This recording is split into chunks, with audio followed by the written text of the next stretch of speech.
Hello, everyone. Welcome to our weekly live stream. We are doing our best to keep it weekly, even over the vacation period.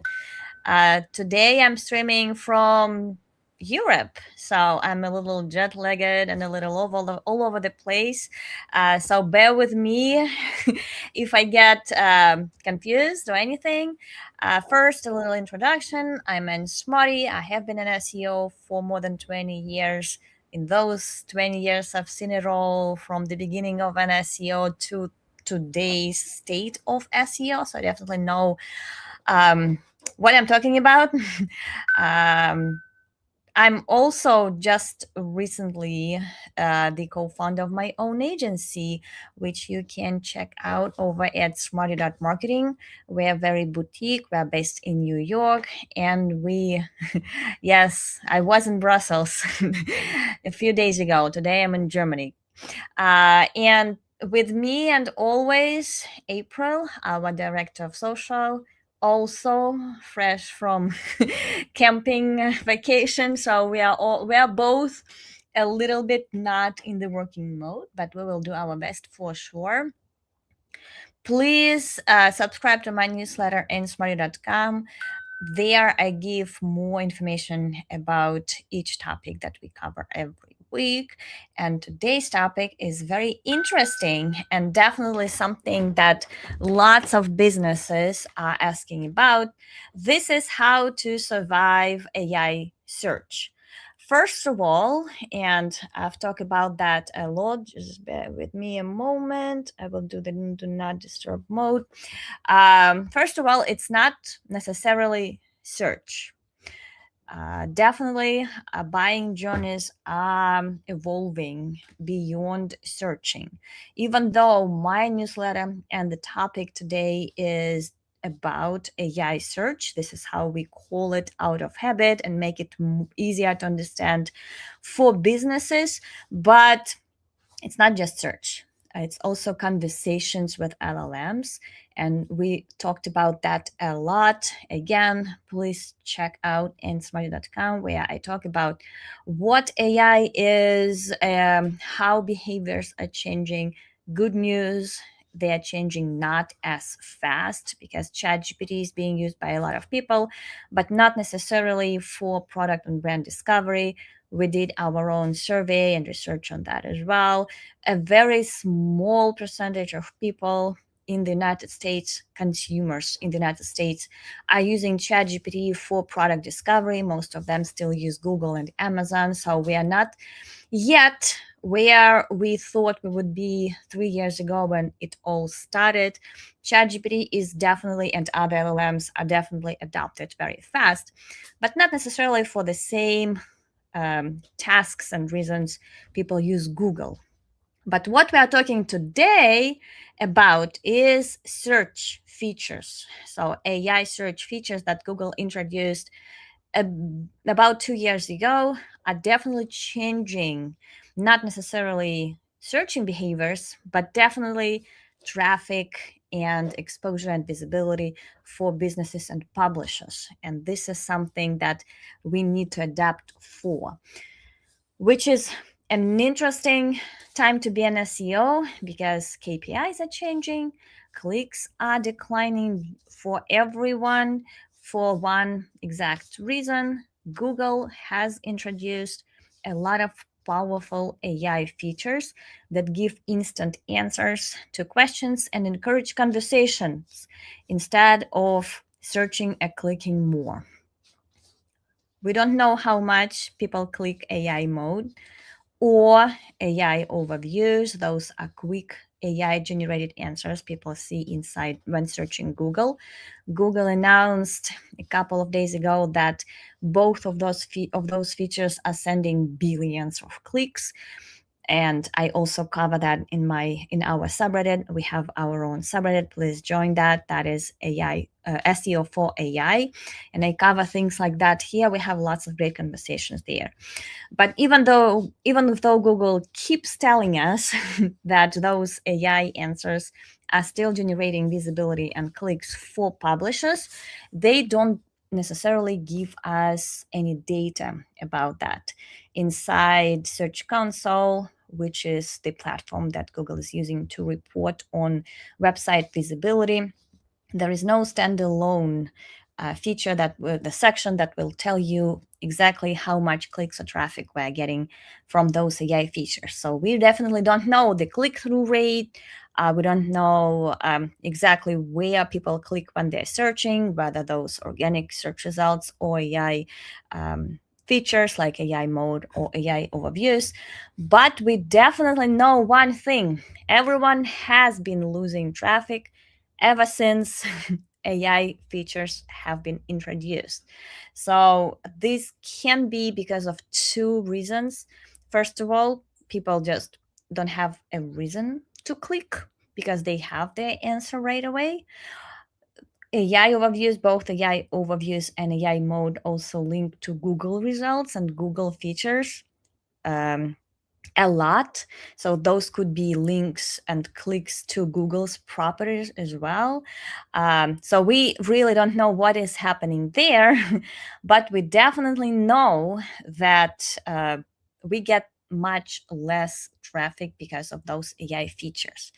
And not many businesses are changing anything or doing anything differently, even though it looks like things have been changing and we do need to adapt. First of all, your KPIs are definitely becoming not necessarily very different, but you have to take into account more than clicks for sure.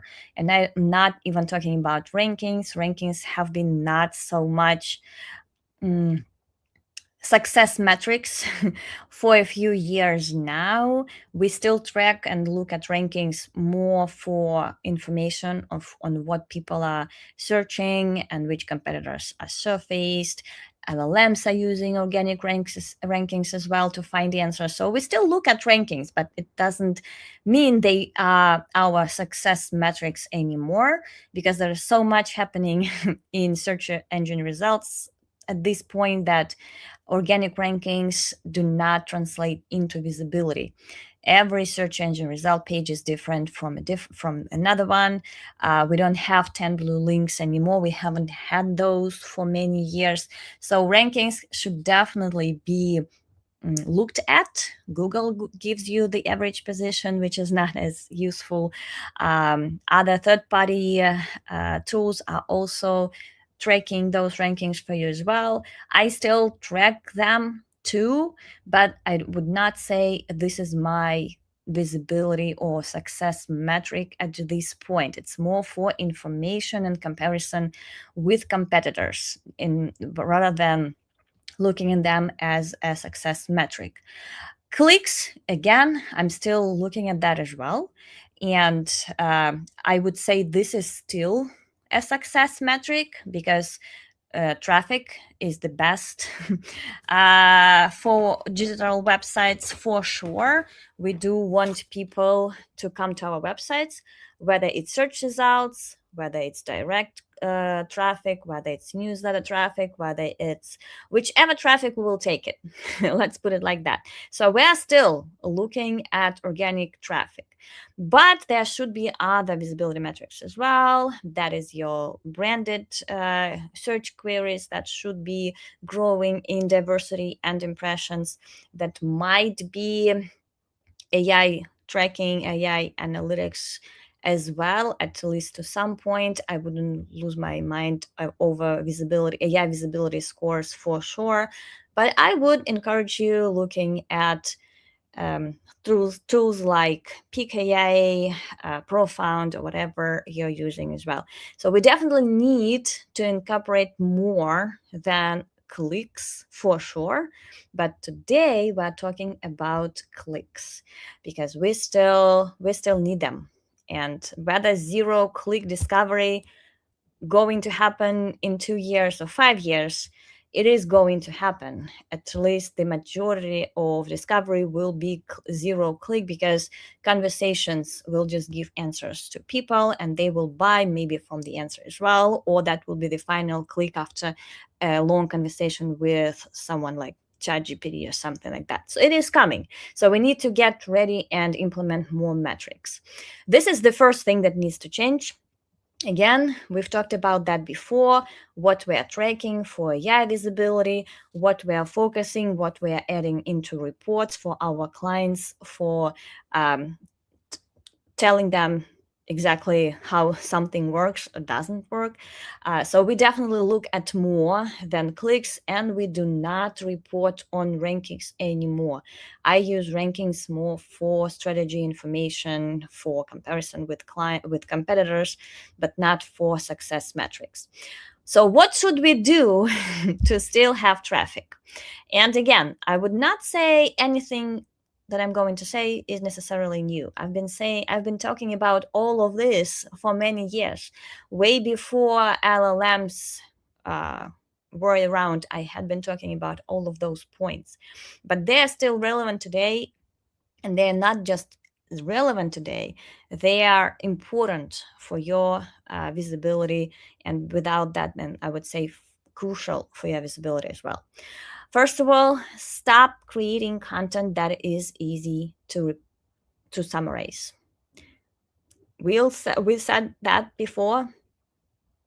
At this point, when just about any content that you've been creating for many years can be summarized in an AI answer, stop doing that, at least if you are doing that for visibility. If you think that your content is useful for your customers or for your readers, go ahead and create it. For a visibility strategy, you need to create something that cannot be summarized without with requiring a click. And so there is no way any AI answer can give you someone a comprehensive summary of that content or of that asset. Those could be many. There are actually quite a few options there. First of all, this is status, whether that's your own data or public data. You have to create something unique based on the data. The best case scenario is that you already have the data, you can summarize, you can visualize it, come up with some trends, with some unique angles, with some interesting points of discussions, summarize it in a way that's interesting, and highlight something of interest for your target audience. LLMs love citing those. LLMs cannot summarize all the data in one answer, so they will likely cite you, and cite you very visibly. We've seen citations being inline, being very visible and very clickable in AI answers for those studies. This is your best way to get clicks and get basically get cited in AI answers, and not just cited, but also very visibly cited with a brand name, according to brand name, and there will be a link. The most valuable click that you can get for informational queries, those are not your, admittedly, those are not your high intent queries, but those are visibility queries that will generate a lot of brand exposure and actual clicks, which we are still losing. You can one of the most frequent questions that I get when I'm talking about studies that we create or I just recommend, how often do I need to do that? You do them as many as you can. You don't need to create every week something absolutely unique and data driven, or even every month. The old recommendation that I've given for just about any type of content, you create as much of it as you can support in marketing. Just build it and they will come. Will not use. You need to have additional efforts to put it in front of someone who can appreciate it, share it, link to it, mention you in social media because you created something like this. So as long as you can afford enough time to promote it, you can create as much as you can, as long as you do that right. Even if it's once a year, it's better than zero. as long as you keep promoting it again and again. We spend at least 4 or 6 weeks actively promoting visual studies for our clients on Reddit, through journalistic outreach, through social media. At least that, not a week, not 2 weeks, at least 4, 6 weeks of promotion should be planned for every study or every unique asset that you create. Another idea, videos. YouTube is not getting a lot of love these days. Reddit is more in the headlines for this SEO community, but YouTube is number 2 citation in most cases, the average, especially for Google owned platforms. And this is what we're talking about. This is AI overviews, AI mode, Gemini.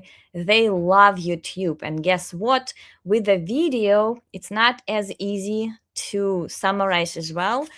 Even if it's a how-to with visual pictures, with visual walkthrough, LLMs will give you a very visible citation if it's done well.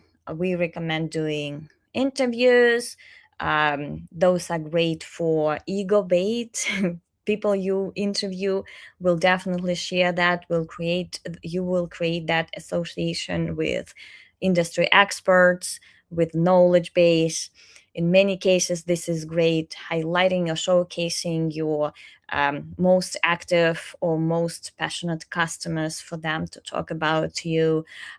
Niche influencers, if you can hire them to create ongoing content, are also great ideas. So most about any video strategy that you can create, if it's useful and helpful, if it's not AI generated videos, all of those are in most cases a great idea for visibility of a brand, citation, product visibility, clicks, all of that.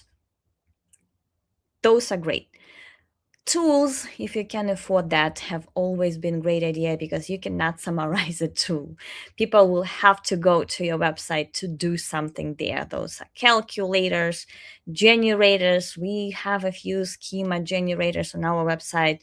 Easy to create, and they keep generating clicks from just about any platform, including search results and LLM platforms. You cannot duplicate, you cannot summarize those. Anything that needs an action is a great idea.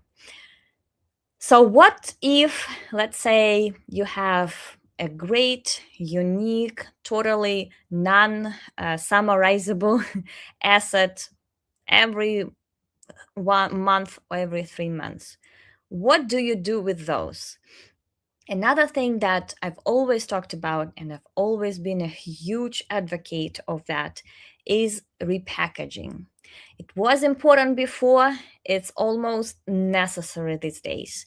LLMs pick information spontaneously. Sometimes they search Google, sometimes they search Reddit, sometimes they search TikTok, sometimes they search something else, whatever applies, whatever they think about at that moment, whichever source they know you like, or whichever source is associated with your brand or with your niche, they may search that.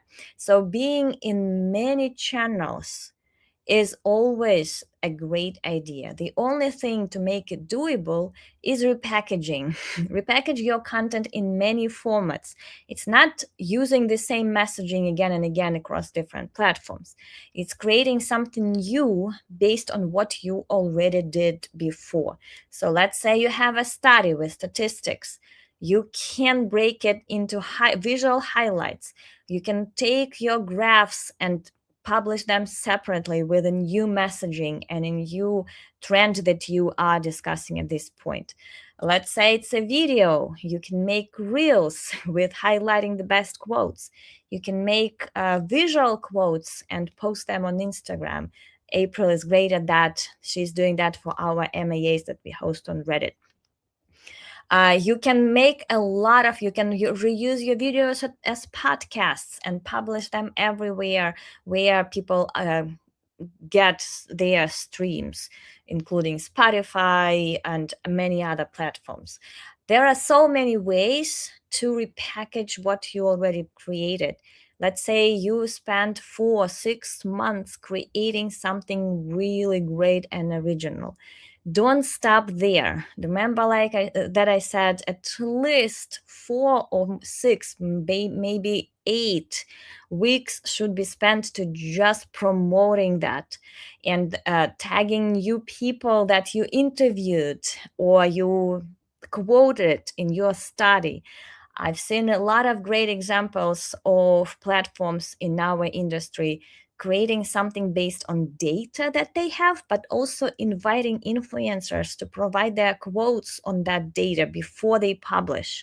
So when they publish a study, it's a combination of something interesting based on data, but also expert highlights on those. On that data as well and what they think that means. And then you can tag them everywhere in visual quotes, in your LinkedIn posts, on Twitter. You can break those highlights in YouTube shorts or TikToks, whatever helps your visibility. Of course, that should be where your target audience is the main thing to keep in mind here. You cannot be just about everywhere, so definitely pick the platforms where you think your target audience is, but use as many as you can. Pinterest for some fashion brands, Instagram for travel, fashion, many other niches, TikTok if your target audience is younger, but in most cases, just about any platform will work if you do that consistently. We just did an MAA with an industry expert in SEO, and his biggest source of leads is TikTok, which was surprising because I didn't think that business owners are that often on TikTok, and that is something that we need to pay attention to. Apparently, I was wrong. So as long as you are very consistent with your content, I would say any platform would be great as long as you cross channel your efforts and you have a lot of visibility everywhere, and repackaging is great for that. We have a couple of questions, and I see that someone is saying, Eddie, you have a great question. I hope April can find it. Okay. Thank you. So blue links are visible to everyone equally. Fanout isn't. Most interfaces only show the first 2 or 3 sources. The rest needs a scroll to reveal. If my non-commodity content sits past that fault, it doesn't matter how good it is, nobody sees it to click. So does quality matter, or does visibility decide everything? So let's see. If your study, if you create something non-commodity, let's say it's a test. Let's say you test different SEO tools, something I specialized in a few years ago. I was testing a lot of tools and providing comparisons.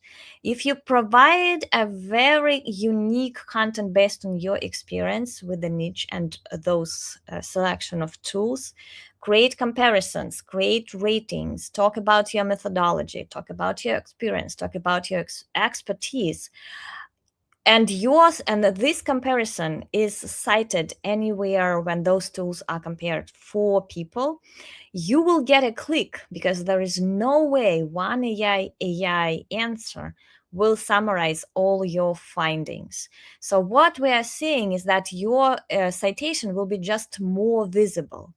Sometimes it's going to be in line, and we've seen that increasingly more. I think Google is working on that as well. They make not just citations in the panel, they cite you in line inside the answer, especially when it's about something non-commodity, as we talk about that. If you just review a tool and talk the same thing, say the same things everyone else does, then your citation may be not as visible, even if it gets there. With that in mind, it's still less clicks than before. We will never go back to the same SEO traffic we had, let's say 5, 6, 7 years ago. It will still be not as equally a lot of clicks, but I guarantee you will have more clicks than your competitors. We see people with we create those studies for our clients, and we see them generate a lot of visibility and a lot of clicks. Sometimes they become the most clicked assets on the website, even if it is a huge website.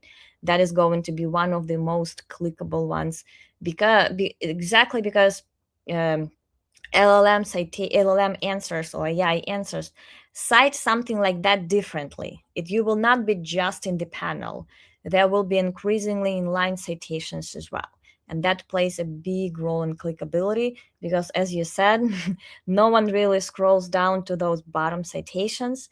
But if you are inside the answer, this is the key visibility here. That's why I always say, okay, we like those citations somewhere in the separate panel, but the key is the visibility inside the answer. And before, you would get non-clickable mention in most cases, and citation will be somewhere else. Google is changing that slowly but surely. I hope so that they will continue that. And we see a lot of inline citations right in the middle of the answer. And this is what gets clicked. I think we have time for one more question, and I will be going on with my vacation. I don't think there's any more questions from the audience, but I have some. We talked about like how videos are really good to publish. Like, how do you come up with video ideas? And if like someone prefers not to be on video, like what are some other options they could try? Well, I've been there for sure for the longest time, and also I've always been very shy being on camera. First of all, because of my accent, I've always been super conscious of that. So it took me a lot of years before I managed to still start doing those videos. And so the first thing is you can do it for sure. It takes a little bit of going outside of your comfort zone, but in most cases, you can do it. If you cannot do it, you can hire someone. There are great podcast hosts that will manage everything for you. Just don't buy those cold outreach services that are very popular these days. I get those podcast marketing cold emails every other day saying something like, I will manage your podcast for you. Don't buy those. Instead, go to influencers or like beginner influencers, I would say. You would see someone very rapidly rising in your niche, and try hiring them or working with them on that. That is always great. And if it's not like celebrity in the niche, they will also be very passionate to make it work because they will get not just paid, but they will also have that visibility in the videos, and their name will be associated with your brand as well. There are all kinds, and depending on your niche, you can definitely come up with some ideas where there are no people in the video. I would not start with those ideas at this point. They definitely worked 5, 10 years ago. At this point, I think video content is more personal than it used to be. People expect people seeing other faces, even if it's for a section of a video. I feel like it's more relatable and less reusable for AI answers, because if there is a real person, a real expert in the video, there is a higher chance that your video will be not just summarized in the answer, but also referenced as they say, or as the source of that answer. But I would start with those options. Don't give up if either of those doesn't work. Definitely, there are more ideas. I'm not sure, April. Do you think there is anything you can do like without any people in the video? What would be your suggestions there? I'm not sure if it would still work these days, but I know in the past we did stuff like fun facts about certain topics that were really like just did like different graphics and stuff, and just like fun musing and stuff. I'm not sure if that kind of stuff works anymore because it can I be think, like yeah, I think it works. It's not as easy repackageable, I would say, because there is a lot content like that as well. But I would say try to get someone make videos for you if you cannot do those. But also look at Instagram, YouTube, LinkedIn, and see what exists there. Maybe you get inspired. You get inspired that way, and you will find more formats. If you have some ideas, let me know in the comments. Maybe you know some of good channels that not necessarily involve people exposing themselves in the video, and that would be very nice to see. Other than that, thank you so much. Again, please subscribe insmarty.com. I will be on vacation next week, but I will still try to make it next Wednesday as well, 1 p.m. EST. See you then. And I will announce the next topic in my newsletter. So stay tuned. Thank you so much, April, and have a great summer, everyone.